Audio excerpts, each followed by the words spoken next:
Hello everyone, welcome to the investment management class. I am Impa Balepa, Associate Professor, Department of Management Sciences, Maharaja Institute of Technology, Mysore. In the previous class, we have started Unit 6, and in Unit 6, we have discussed market efficiency and behavioral finance.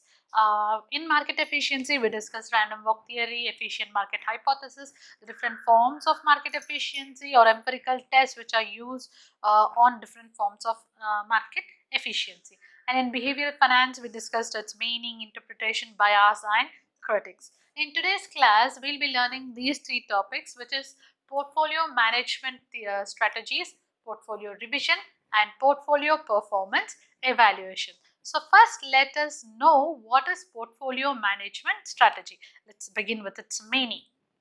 Okay, portfolio management strategy refers to the approaches that are applied to the efficient portfolio management in order to generate the highest possible returns at the lowest possible risk. That is, lowest risk with highest returns that we are trying to get using portfolio management strategies. It is a process which needs a frequent change in the composition of stock and bonds. You need to keep on changing the stock and bonds. And while coming to the types, there are two important types, that is active portfolio management strategy and passive portfolio management strategy. In this, let us understand what is active portfolio management strategy, and then we'll go on with the passive. Active portfolio management strategy is which involves making precise investment for outperforming an investment benchmark index. Like there will be an investment benchmark index. In order to outperform it, you need to be active, and that's the reason it is known as active portfolio management strategy. In this, the portfolio manager who follows this kind of strategy exploits the market efficiencies by buying undervalued securities or by short selling overvalued securities, and they can do this procedure in any combination they wish to. And most of the investor professionals are very aggressive kind of investors who try to earn superior returns over the market return. Like they want to get more return. That's the reason they are called as aggressive investors. And those who are into this active portfolio management strategy, they keep on changing the combination of they shuttle between undervalued and overvalued securities. Whenever the prices are undervalued, they buy, so that whenever it increases, they can sell it, or they even sell the short selling. That is, if they, even though they don't have the shares, they sell the shares, and whenever the price reduces, they are going to buy it and make a delivery. Okay, and the style of stock selection under active portfolio management strategy is top down approach. And what is this approach is where the market as a whole and decide about the industries and sectors that are expected to perform well on the ongoing economic cycle, like in the future economic cycle, which will tend to perform better. And they also have a bottom up approach. The first one was top down approach. The second approach is bottom up approach. In this approach, the market conditions and expected trends are ignored. Like what was important in the first one, the market trends and conditions are ignored. The company's evaluation is based on its strength of the product line, financial statement, or any other criteria like this. Based on these criteria, it is measured and evaluation is made for the purpose of investment. Coming to the second type, that is passive portfolio management strategy. The types can be divided into two: active and passive. Active and passive. So in passive portfolio management strategy, this is where investors make an investment as per the fixed,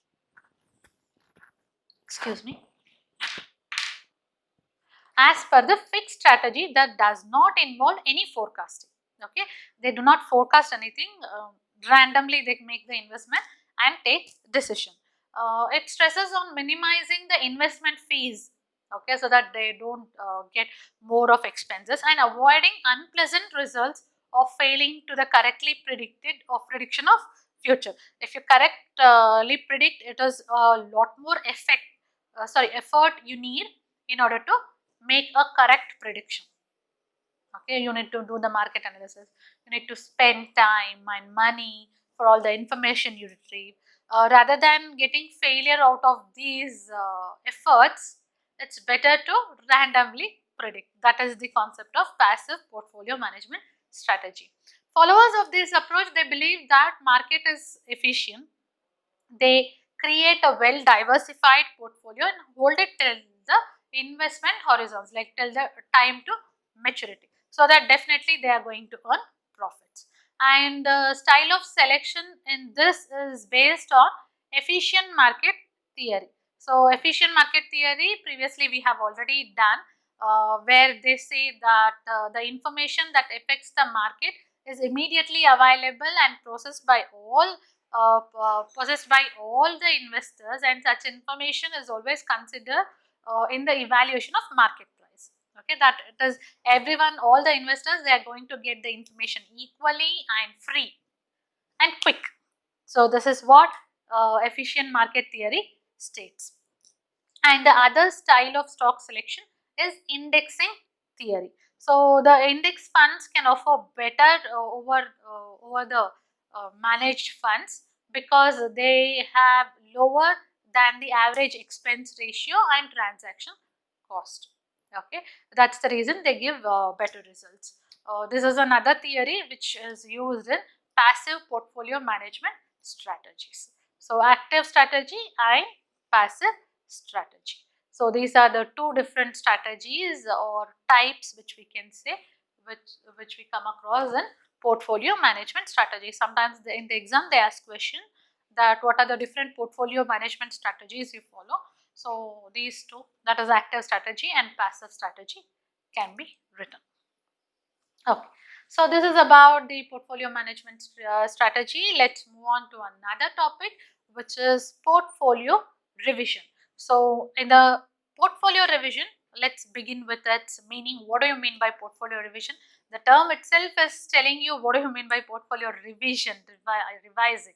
So the art of changing the mix of securities of the portfolio, that is known as portfolio revision.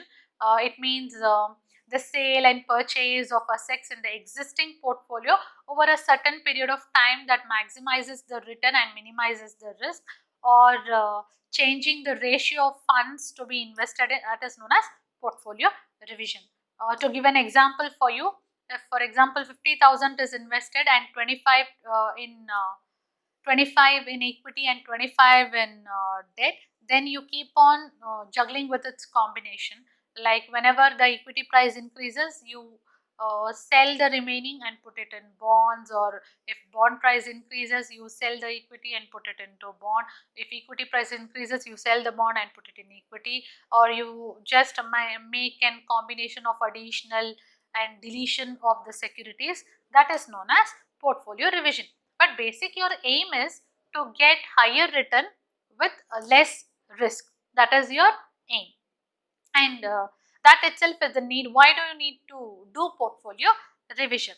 So you need to do portfolio revision because at any certain point of time, if I feel that you need to invest more, then the need of this portfolio revision arises. For example, 20,000 you have invested now, then as an individual you might get, like, you want to add additional money to it, you may add 24 more thousand to it. So then you can have a combination of only equity or only debt, then or a combination of equity or debt. So like this you are going to revise if you want to add more. Or else you might feel the need that if you want to change your investment goal, like depending on the cash flow, an individual can modify his financial goals, like whether he want to go for higher liquidity oriented stock, or whether you want to go for a safety oriented. If earlier it was a safety oriented goal, then later on it might change to liquidity oriented goal. So you might feel that yes, you need to change your portfolio. That is nothing but you need to revise your portfolio in order to as you have changed your investment goal. Okay, that is the second need. And third need is where normally the market will be subject to risk and uncertainty. So due to this risk and uncertainty and fluctuations in the market, uh, sometimes your risk increases and return decreases.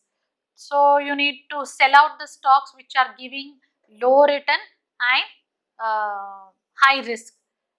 That is when you have to do the revision, portfolio revision. So these are the different needs which is done under portfolio revision. And coming to the strategies of portfolio revision, let's know why do you need to have these strategies.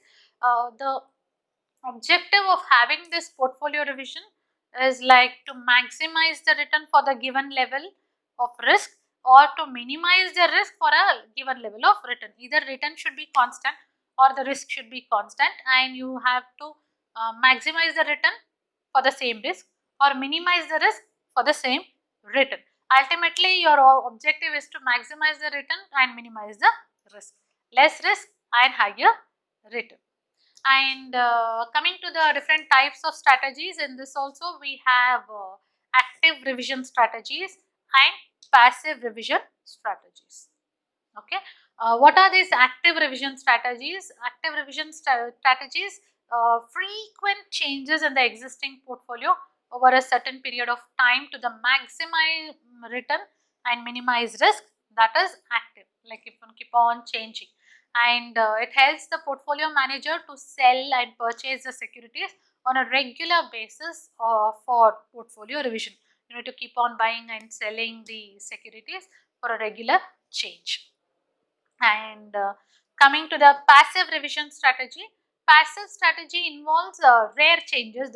You will not make more changes as you hold the stock until maturity. Under certain predetermined rules and regulations and formula plans, you make changes. That is passive revision strategy. And according to the passive revision strategy, managers can bring in changes in the portfolio only using formula plans. Now, what are these formula plans? So, strategies here, there is active and passive, and in passive you have formula plans.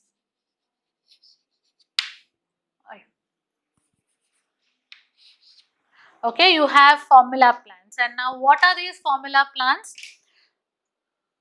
Formula plans are certain predetermined rules and regulations in deciding when and how much assets should an individual purchase or sell for portfolio revision. Like what is the percentage of what is the percentage of investment which need to be sold or purchased during that period of time, that is known as formula plans. And securities can be purchased or sold when there are lots of changes and fluctuations in the financial market. And what is the importance of these formula plans? Formula plans help an investor to make the best possible use of fluctuations of financial market, and purchase shares whenever the prices are less and sell off when the prices are high. With the help of this formula plans, investors can divide the funds into aggressive portfolio or defensive portfolio. In formula plans, you get a combination of aggressive portfolio or defensive portfolio, and easy transfer from one portfolio to another portfolio. For the purpose of understanding formula plans, first we need to understand what is aggressive and what is defensive. So I'll write aggressive and defensive short forms. Okay, so let's know and understand what do you mean by aggressive and defensive portfolios. Aggressive portfolio consists of funds that appreciate quickly and guarantee the maximum return to the investors. So it gives quick and guaranteed returns to the investors, and it is equity oriented. Simple, if we have to say, normally we say that aggressive portfolio is where they look into higher return and constant return. So they look into more of equity shares. Whereas defensive portfolio, they consist of securities that do not fluctuate much and remains constant over a period of time. So it is like government and corporate bonds with fixed income securities. So this fixed income securities are defensive. So defensive is like guaranteed income safety, 100% you can rely on that is bonds. Whereas equity, it's keep on fluctuating, maybe it's a principal or it's dividend, everything is fluctuating in equity. So there are two types of portfolio. One is the aggressive portfolio and another one is the defensive portfolio. Coming to the types of formula plans, there are different types of formula plans. This is the kinds of investors or portfolio you get in formula plans. But there are different types of formula plan. For example, first formula plan, I'll just write here. First formula plan is rupee cost averaging. Rupee cost average.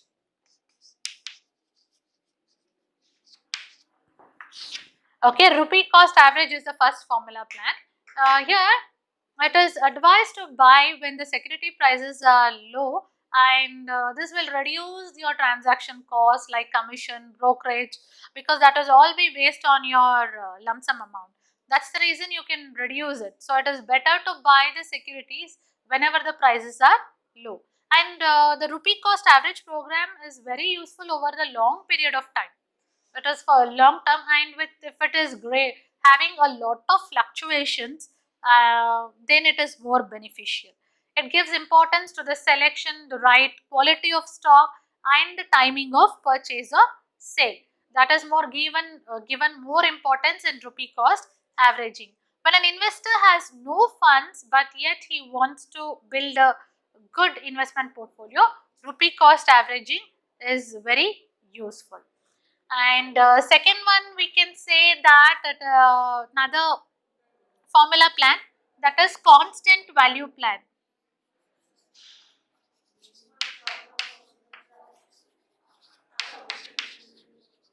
Okay, constant value plan. So the plan that specifies the normal value of the aggressive assets which remains constant. Like when the value of aggressive asset raises, the investor should sell. When the value of aggressive assets falls, then the investor should buy the asset in order to maintain its value constant. Okay, in that constant value plan, you have two division, that is constant ratio plan and variable ratio plan. Constant ratio and variable ratio. Constant ratio plan and variable ratio plan. Constant ratio plan is where it maintains a fixed ratio between aggressive and conservative assets of a portfolio. The investor constructs a portfolio comprising of aggressive and conservative. Like aggressive assets, whenever an aggressive asset raises, the investor should sell, and whenever the aggressive assets fall, the investor should buy. That's it, in order to keep an instant ratio. Like the ratio is common. If you have 50,000, 25,000 in each, that is equity, and bond is fixed. The ratio is fixed, which is 50% and 50%. Any amount you invest, for example, additional 10,000 you invest, the ratio becomes 50-50 and the investment becomes 30-30. If you have 25k and 25k each invested, so this is in the ratio of 50:50, that is 50-50%, okay, or 1:1 ratio. 1:1 ratio. So if you add additional 10k, then this becomes 30k and 30k. Again, this is in the ratio of 1:1 itself. Okay, whatever the price is, that is constant ratio plan. The ratio is constant even though the amount changes, reduces, whatever happens. If it is this is plus 10k, if it is minus 20k, if it is minus 20k, then the investment would be 20k and 20k, but even then the ratio will be 1:1 itself. That is constant ratio plan. The next is variable ratio plan. So in this variable ratio plan, the initial portions of the aggressive and conservative asset changes in response to the changes in the market. Like if the bond price increases, then automatically if it is going beyond a limit, you sell that and you sell equity and put it in the bond. If equity increases, you sell the bond and put it in the equity. And the variable ratio plan requires the investor steadily lowers the aggressive assets as the price increases, and steadily increases the aggressive assets. Aggressive assets is where you deal with equity, okay, when the price decreases. This is what they have to do, and new ratio is adapted based on the increasing portion. So here ratio is not constant. So if you are investing again 10,000, we'll make some changes in this amount to tell you with the example. So if you have invested 30,000 in equity and 10,000 in debenture, if additional 10k is investing and this equity is raising, then you invest 40 in equity and 10 itself in bond. If you have to deduct again 10 from these, if the bonds are not performing well, you take out and invest high in this. There is no particular any ratio fixed. As and when changes, you can make the changes. Okay, this is about the variable ratio plan. Okay, hopefully you have understood this. So here you can see that we have dealt with portfolio revision. We have understood its meaning, the need of it, and the different strategies that have active strategy and passive strategy. In order to run with the passive strategy, you need the formula plans, and to understand the formula plans, you need aggressive stocks and defensive stocks. So aggressive stocks are where, or aggressive portfolio is where more investment is made on equity shares. Defensive portfolio is where more investment is made on bonds. Okay, and the formula plans, which are differently known as rupee cost averaging and constant value plan. And in constant value plan, you have divisions with constant ratio and variable ratio. Hope so it is clear. And last one, which is portfolio performance evaluation. Okay, portfolio performance evaluation. Let's know the meaning of it. Performance results which are used to assess the quality of investment approach and suggest changes based on that. That is portfolio evaluation. They are also used to communicate the results of investment process to the stakeholders, and even it is being used to compensate the investment managers.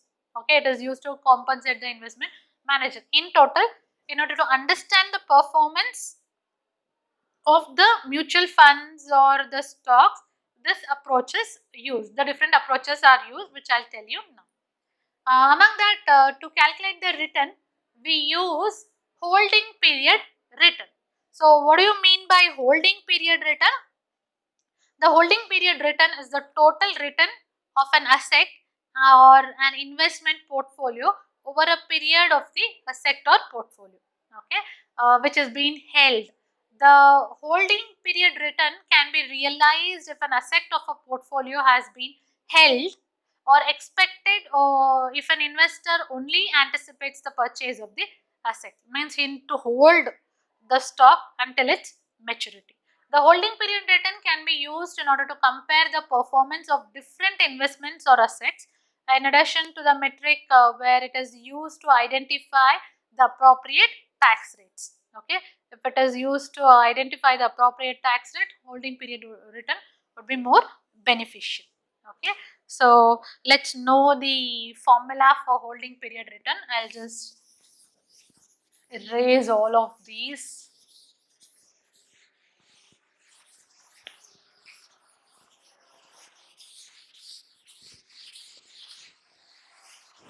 Okay, portfolio performance evaluation. Okay. So under that, first one we are discussing is holding period return. Okay. So the formula which we use is income plus we use Vn and V naught divided by V naught.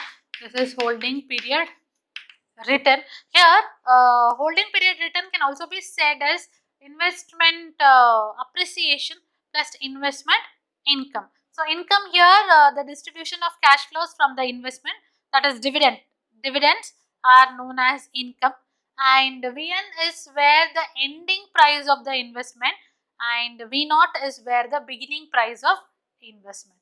So in order to evaluate the mutual funds or anything else, we use the one of the method which we use, that is holding period. In order to calculate the return, we can use holding period return. Okay. Let's discuss the measures of portfolio performance. The first measure of portfolio performance is trainer measure.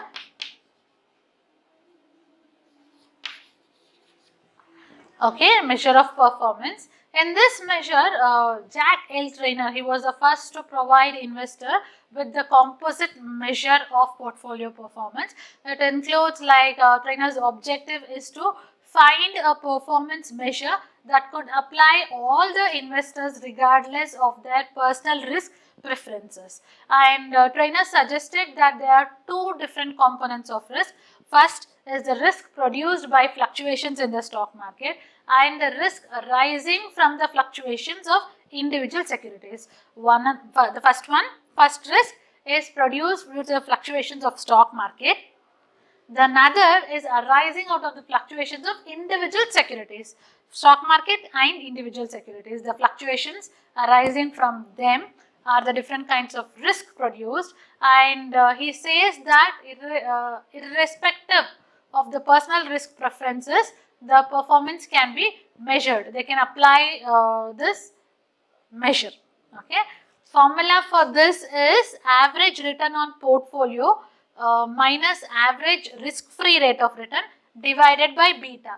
We can put that as RP minus RF divided by beta. RP means average return from portfolio. RF means risk-free rate of return, and beta is the measurement which we normally compare it with the market. Stock return and market return comparison. So this is about Trainer's measure. Next is Sharpe's measure.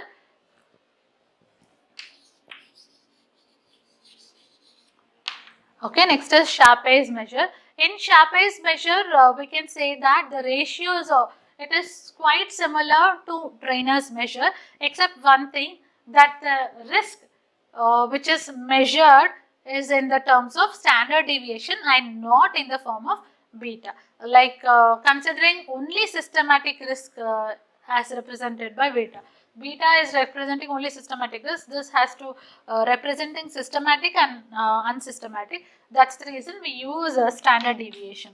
So the formula for this is RP minus RF divided by standard deviation P. Okay, that is average return of the portfolio minus risk-free rate of return, average risk-free rate of return divided by standard deviation of portfolio. So this is Sharpe's measure, and the last measure is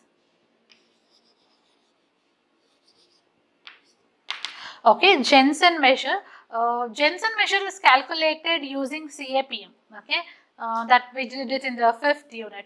And the creator of this is Michael C. Jensen, and this is William Sharpe. Creator of Jensen is Michael C. Jensen. And Jensen measure calculates the excess return that a portfolio generates over its expected return. Okay, how much extra return it earns, that is excess return it earns from the expected return, and this is also known as alpha, which we have done entirely in the 5th unit. The Jensen ratio measures how much the portfolio's rate of return is attributed to the manager's ability to deliver more above average returns adjusted to the market risk. The higher the ratio, it's better the risk adjusted return. Okay, a portfolio will be consistently positive excess return will have a positive alpha, while if a portfolio is more consistent negative excess return, then it will have a negative alpha. And this is measured, that is Jensen measure is done in a form of RP minus SML. That is, RP is average return on portfolio minus security market line return. Okay, security market line return. And SML is security market line, as I've said. And formula for this we can use is, for this also there is formula. SML is equal to this, you all know, RF plus beta RM minus RF. So this completely we have dealt in 5th unit. So RF plus beta RM minus RF. You can use this formula. Here RF is risk-free rate of return. Beta is when compared to the stock and the market. RM is return on market, and RF is risk-free rate of return. You can use this formula and find out SML and have a comparison between return of portfolio and SML. So this is Jensen measure.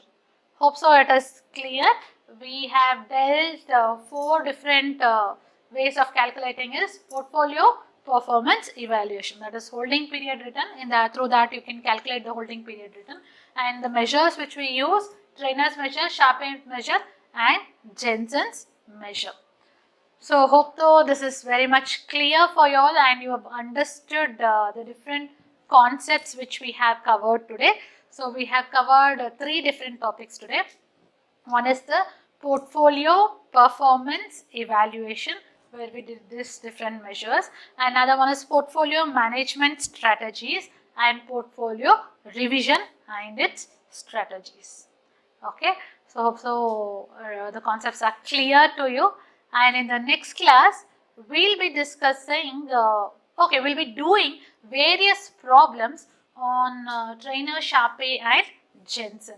And this is one of the important problem which will be definitely coming in your exams. And it is quite easy to, they have similar type of problems given every year. So if you just solve around 5 to 6 problems, you will get an idea how to solve Sharpe, Trainer and Jensen. It's just substitution of values and it is very easy. Okay, so meet you in the next class with problems. Thank you.